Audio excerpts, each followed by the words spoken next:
Welcome back. Thank you for staying with us. A video of a mother beating a child in school uniform has gone viral on social media. Activist Catherine Seelys describes it as disturbing. She says while there is merit to recording such incidents, she hopes that the recording has made it to the police. Genevieve Gonzague has more. In a video that has now gone viral on social media, a mother is seen forcefully striking her daughter, who is fully clad in her school uniform, on a sidewalk. In the video, the mother is heard screaming, "Listen," to the child. In the background, someone can be heard saying that the child can be disciplined, but the mother does not have to kill the child. Reacting to this video, activist and the president of Raise Your Voice St. Lucia, Catherine Seelys, says she has been left speechless. She says given that it has gone viral, she is hopeful that it has reached the desk of law enforcement. I watched the video, and my first thought was the person who was filming didn't see it important to ask the woman to stop, or the other people walking around didn't see it necessary to ask her why she's doing that and she needs to stop that. It appears that the person was content in just taking the video and putting it on social media, which has its positives, but it also would not save the child's life if the woman continued like that. So I am hoping that the person who took the video reported the video to the matter to the police. I mean, this lady appears that she has issues, and that looks like this child is subjected to being beaten and abused at random, or depending on what mood that lady is. This is very disturbing that a woman can do that to a child in public and nobody comes to the rescue of the child. In January, the Youth Empowerment Project partnered with the Division of Human Services and the Ministry of Equity, Social Justice, Local Government and Empowerment to execute a parenting program. The aim was to equip parents with the skill required to provide proper upbringing and reduce at-risk behaviors in children. Seelys says while she is unaware of the program and who it is geared at, there needs to be a lot more collaboration to help parents who are unable to bear the challenges of parenthood. What I can say is parenting program in isolation is not going to fix this problem. We need to look at a comprehensive social protection and support program so that people can get both help and support in the same measure, to stop abuse like that on children. But I cannot comment on the ministry's program. I have not heard about it. We have not had any client who's spoken about it. We don't know anybody who's spoken about it. She had this advice for individuals who are quick to record such incidents with no intention of helping remedy the situation. I think the same way we are quick to pull out our phones to just put somebody on social media, we should also be quick to come to the rescue of a child and ask a woman what is going on, what has a child done to bring out that kind of anger and that kind of rage against the child, beating the child on the sidewalk. The child falls flat down and the woman continues. So I think people need to be responsible in the sense that, yes, video is good for evidence, but it's also good to protect a human being first and foremost. Seelys is adamant that the parent needs to be taken in for proper evaluation to ascertain what would have possessed her to beat a child in such a manner. Reporting for Hot 7 News, I am Genevieve Gonzague. Could an election be swayed by the level of campaign financing that any one party is given? That is a question that has long been debated, even amounting to public demand for constitutional reform in Caribbean countries. Social and political commentator Richard Peterkin is adding his voice to the debate, saying that whether or not St. Lucia chooses to have reform for campaign financing in the future, this election period will run as normal. Elections within our region are privately funded, and the system tends to favor established parties and incumbents with existing state control and/or established support amongst local and expatriate business communities. There is no ceiling on the funding parties can raise or spend, and with few exceptions, donors are not obliged to declare what they give, nor are parties obliged to declare what they receive. Public attention has focused on the issue of party financing in recent years in some countries, but so far there has been no sustained public demand for reform. Social commentator Richard Peterkin says this has been discussed before, but has gotten resistance from political parties. While it is good that political parties can raise money from a variety of sources in order to basically get their message across, reach out to people, and win an election. which is what they are in business to do. At the same time, people have concerns, and the Commission had a series of recommendations, which is quite clear in Chapter 12 of their report, as to what their recommendations were in respect of campaign financing. Now, they accepted that some of the recommendations would not be acceptable to either of the political parties, because there were some tough recommendations, and they felt though it was in the best interest of the country, not any political party. An even bigger debate is whether or not parties should disclose the contributions made to the parties, over fears that these contributions may sway election results. For example, in the United States, the media knows and can find out very easily who gave what. And that extent, that clarity, that transparency does perhaps help you to understand who is supporting who, and they don't seem to worry about stating their preferences and providing finances. But at the same time, there is a concern if you don't have a limit, even if it's not public, but you have a limit so that nobody can give more than a certain amount, the feeling being that you can buy an election, and that's a concern in any part of the world. Elections in the region have become more closely fought and campaigning methods increasingly high-tech. This has highlighted the political importance of financial resources and that of wealthy donors both onshore and offshore. This has tended to marginalize reform-oriented parties. For the Hot 7 News, Nisha Charles reporting. The government of St. Lucia recently announced adjustments to the COVID-19 protocols, but only for fully vaccinated people, both locals and visitors. The St. Lucia Hotel and Tourism Authority says it is fully on board with the changes. The CEO says the changes will mean relief for many within the sector. Effective May 31st to June 30th, the government of St. Lucia approved amendments to the COVID-19 prevention and control regulations. Returning nationals and visitors with a negative PCR test and who are fully vaccinated will not require quarantine. Random testing, however, will be done at all arrival points, and the CMO retains the power to place visitors in quarantine in order to protect public health. Social events with up to 50 fully vaccinated persons may be permitted after authorization through the Ministry of Health. The Chief Executive Officer of the St. Lucia Hotel and Tourism Association, Nurani Aziz, says the sector welcomes such changes. The amendments to the protocols were very well received by the operators within the industry. For many of us, it was not only an opportunity to offer a more leisurely experience as a destination, but it also allowed for, given the free movement of persons, the opening up, the free movement of fully vaccinated persons, the opening up of a lot of smaller businesses that have been unable to reopen as a result of the restrictions on movement of visitors to the destination.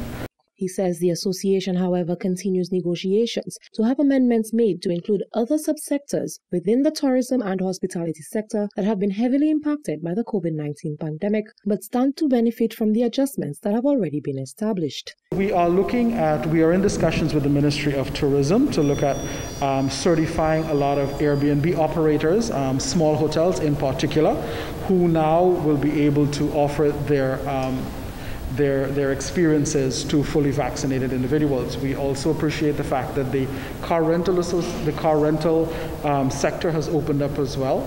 And given the movement of these individuals throughout our economy, our environment, we fully expect that vendors as well, those who are certified to operate, will be able to engage and to be able to have their offerings up for consumption eventually.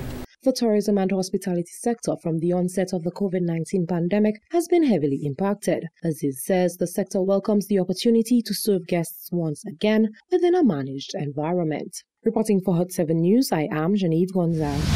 A local businessman is expressing disappointment in the government of St. Lucia and its handling of the fuel matter, a matter which he says Prime Minister Alan Shastri marched against while in opposition before the 2016 general elections. Everestus Jamari says the PM's criticisms have now turned around to become his own downfall. Rochelle Gonzalez has more. Over the weekend, former St. Lucian Prime Minister Dr. Kenny Anthony took to social media to compare fuel prices in June 2016 versus June 2021, where there have been notable increases, including a $3.34 rise for gasoline, $3.77 for diesel, $1.60 for kerosene, $6.70 for the 20-pound cylinder, $7.08 for the 22-pound cylinder, and $45.05 for the 100-pound cylinder.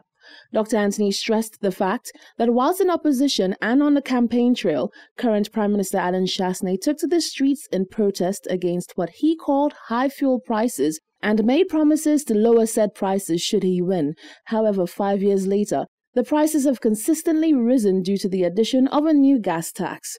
On Tuesday morning, businessman Everester Jamari, who is the proprietor of Jamari's gas station, supported Dr. Anthony's statement, saying that whilst the price hike was partially out of the PM's hands, his actions have lent to the issue. The facts are that prices have increased, as indicated by the former Prime Minister's statement, over from the period 2016 to currently 2021. And there are two factors in there. One is due to the international price of crude oil on the market and the general impact on the price of refined products like petroleum. That has gone up, so that has contributed to the increase. But perhaps more importantly, the big factor in the increase in fuel is the fact that the government increased the excise tax from $2.50 to $4. And that in the main explains the increases that we have currently experiencing there. Though it has to be said that in recent times, that the government has reduced the excise tax. Jamari said the future PM's protest actions and promises have come back to bite him and will serve as a major blow to his leadership. At the time, the now government, which was in opposition, was clamoring about prices being so high, and then there's this hidden tax of $6.80 a gallon was what was introduced or explaining the high price of fuel at the time. And as it turned out, the $6.80 that they were claiming that was imputed in the price of fuel was never there. I have my own issues with that. I think that it was so disingenuous for a potential leader at the time of our country to have perpetuated what now I consider to be an untruth, which he knew to be an untruth and carried on for as long as he did. And what was perhaps most shocking and disgraceful is that I think in a parliament that he actually acknowledged that he had deceived the public by saying that there was a hidden tax of $6.80, which was never the case. Jamari said to a certain extent, the government had some power to bring relief to the nation, yet they failed to do so. The government has influence over setting the price of excise tax. That's the only thing the government can do. We don't produce petroleum products, so we are subject to the vagaries of international prices. But the one lever that he has is excise tax. And if he said he was going to reduce it, he used that lever to increase it. And that, I think, was very damning insofar as his promise to reduce fuel prices. So he has not delivered very clearly, because the one lever he had that could influence the price of fuel was the excise tax, and he increased it. So I think that's a damning indictment on the Prime Minister, having made a promise and did something totally different. The businessman expressed concerns that the issue is on a one-way course to worsen if the current system remains in place. Reporting for Hot 7 News, I am Rochelle Gonzalez. St. Lucia's participation in the Miss World pageant is being used to showcase the country and all of its offerings. A press conference presenting St. Lucia's Miss World was held on Monday and revealed just how excited that premier agencies are at letting the world know that St. Lucia is ready for business. Over the past 70 years, the Miss World pageant has transformed into a celebration of women's intellect, achievement, and beauty. The pageant has partnered with major international events, using its popularity to further increase support for host cities. St. Lucia is hoping that its participation will put the country further and bring more awareness for what it offers. One of those organizations is the Cultural Development Foundation. We believe that it's important for St. Lucia, given the times that within which we operate. We know that everything has not been the same due to COVID. A lot has changed, and if St. Lucia wants to bring back the St. Lucia brand on the market, ensure that St. Lucia is, the name St. Lucia is put out there, and we know what the brand has done with regards to tourism. So what a wonderful opportunity for the CDF to be a part of this venture and ensure that visitors know what St. Lucia culture is all about, an appreciation for what is authentically St. Lucian, and the CDF will assist ECSL in preparing a program of education and cultural training for the contestant. Another partner backing Miss St. Lucia World is Export St. Lucia. Its CEO, Sunita Daniel, says Miss World is an excellent opportunity to showcase what is authentically St. Lucian. We think it's a really great opportunity for us to also expose our manufacturers, expose our products, and expose our service providers to the world market. Miss World presents to us an awesome opportunity, a huge target market that St. Lucian products would otherwise not have that kind of viewership. And so for us as an entity, it was really important for us to be part of this initiative and for us to participate with Events Company of St. Lucia and the other partners, because St. Lucia already has a very superior and excellent brand. As for Miss St. Lucia World, Tyler Theothan, she is eager to represent St. Lucia on the world stage. While there were hiccups during the auditioning process for the Miss St. Lucia World pageant, which resulted in a change in the perceived winner, Theothan says there are no hard feelings. When it first started off, we were very understanding of the situation. Of course, that's what everybody wanted to do, the right thing. But Alika and I are both from the same community, and we're basically a very close-knit family. So our family really did take a hit. But as you know, if we're a close-knit family, as I say we are, we will see it through. But I know for a fact that no matter what happened, whatever has already happened, what's going to come next is that we're always going to be there for each other. We're always going to support each other, because if it happened to me, or if the tables were turned, I should say, I would definitely want her to go on stage, and I would definitely be supporting her throughout the journey. Miss World 2021 will be the 70th edition of the Miss World pageant, which will be held on December 16th, 2021 in San Juan, Puerto Rico. For the Hot 7 News, Nisha Charles reporting. Stay with us. There's more news after the break.